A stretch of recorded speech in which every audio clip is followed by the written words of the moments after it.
Back from the dead.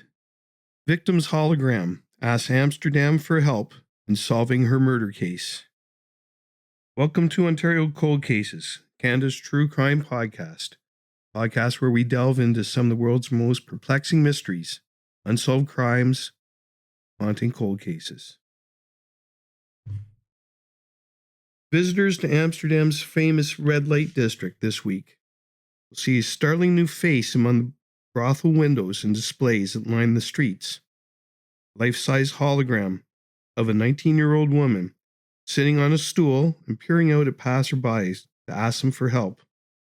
This is how Dutch police are appealing to the public to help solve the murder of a sex worker that has puzzled them for over 15 years.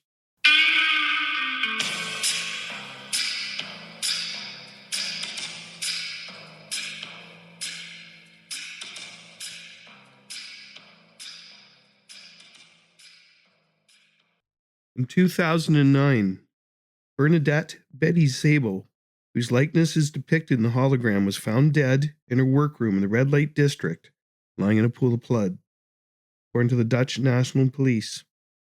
Being stabbed dozens of times.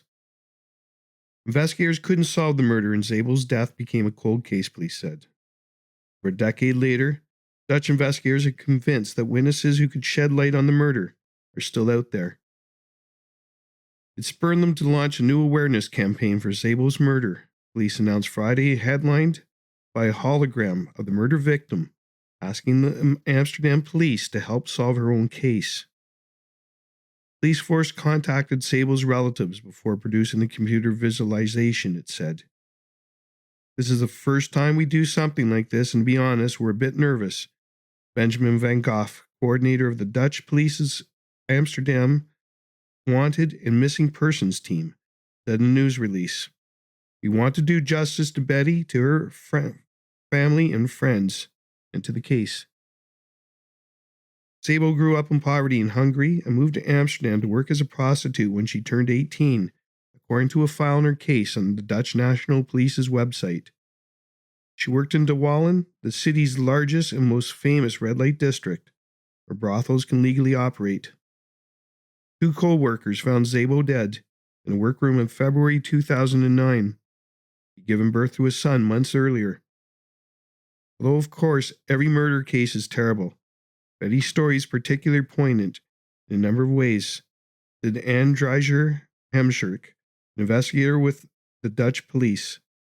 She was a young girl, just 19, who was robbed of her life in a horrible way and who didn't have an easy life before she died.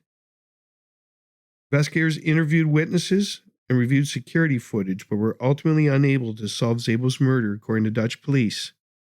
But they are still hoping that someone among Amsterdam's population, or the millions who pass through the city, one of Europe's most popular tourist destinations every year, has information that could point to a culprit.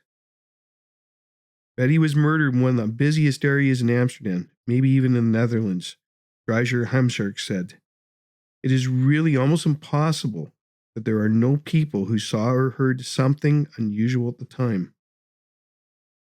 For the outreach, Amsterdam police made the holographic representation of Zabel using 3D visualization technology, something they have not used before, according to the news release.